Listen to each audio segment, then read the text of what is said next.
Budget જાહેર કરવામાં આવ્યું છે તેને મિશ્ર પ્રતિસાદ મળી રહ્યો છે। કેટલીક વસ્તુઓ સસ્તી, કેટલીક વસ્તુઓ મોંઘી થઈ રહી છે, જેને લઈને શેર માર્કેટ હોય કે સામાન્ય વ્યક્તિ હોય મિશ્ર પ્રતિસાદ તરફ જોવા મળી રહ્યા છે। 5 પ્રાદેશિક મેડિકલ હબ શરૂ કરવામાં આવશે। મોટી વાતો જે છે તે અમે આપને જણાવી દઈએ। મોબાઈલની ઈવીની બેટરી સસ્તી થશે। 5 પ્રાદેશિક મેડિકલ હબ શરૂ થશે। કેન્સર, ડાયાબિટીસની દવાઓ સસ્તી થશે। 7 ગંભીર બીમારીની દવાઓ સસ્તી થશે। જૈવિક દવાઓ બનાવવા પર જોર છે। સીએનજી બાયોગેસ સસ્તા થશે। તો કૃષિ ઉત્પાદનમાં પણ વધારા માટે સહાય છે। ખેડૂતોની આવક વધારવા માટે સહાયની જાહેરાત કરવામાં આવી છે। કૃષિ સંસાધનોમાં એઆઈનો ઉપયોગ કરવામાં આવશે। તો આ મોટી જાહેરાતો જે છે અત્યાર સુધીમાં કરવામાં આવી છે બજેટમાં। વધુ એક મહત્વની જાહેરાત જે છે તે છે રિવાઇઝ ટેક્સ 31 જુલાઈ સુધી ભરી શકાશે। 31 ડિસેમ્બરને બદલે 31 જુલાઈ સુધી રિટર્ન કરાશે। ટેક્સમાં ગડબડી કરી તો સજા નહીં થાય પણ દંડ ભરવો પડશે।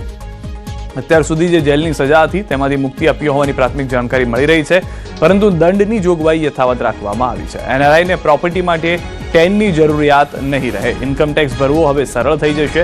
આ મહત્વની જાહેરાતો જે છે તે કરવામાં આવી છે। વધુ એક શેર બજારને લઈને જાણકારી જે છે, જે જાહેરાત છે, જેના કારણે શેર બજાર પરથી મિશ્ર પ્રતિસાદ મળી રહ્યો હતો। શેર બજારમાં ફ્યુચર પરનો એસટીટી વધારી દેવામાં આવ્યો છે। શેર બાયબેક પર કેપિટલ ગેઇન ટેક્સ લગાવવામાં આવ્યો છે। નવો ઇન્કમ ટેક્સ એપ્રિલ 2026 થી જ લાગુ થઈ જશે।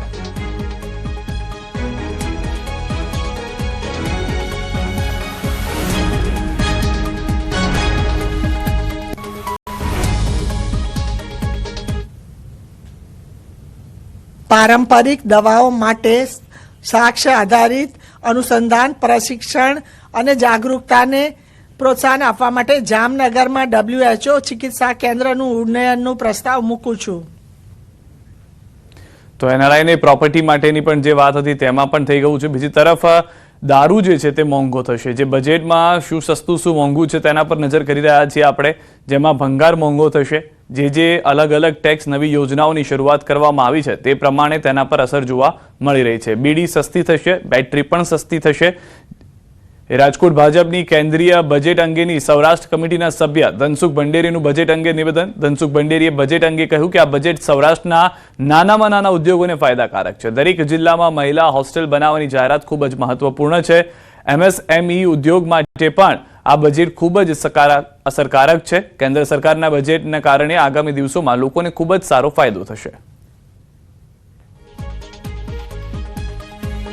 માનનીય નાણામંત્રી નિર્મલાજી દ્વારા અપાયેલું બજેટ પ્રજાલક્ષી બજેટ છે।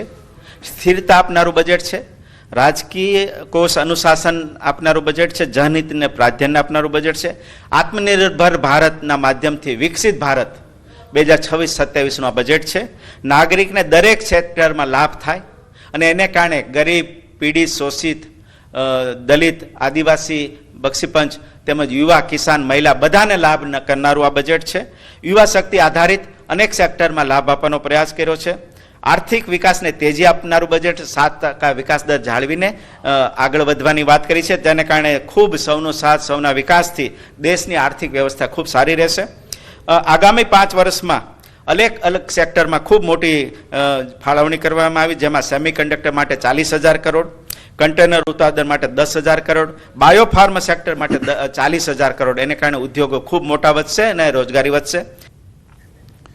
તો સુરતમાં કેન્દ્રીય બજેટને લઈને ઉદ્યોગકારોનો મિશ્ર પ્રતિસાદ છે। બજેટમાં કેટલાક કહ્યું કે નિરાશાજનક, તો કેટલાકે કહ્યું ટેક્સટાઇલ માટે ફાયદાકારક બજેટ છે। એમએસએમઈ સેક્ટર માટે કેન્દ્રીય બજેટમાં જોગવાઈ।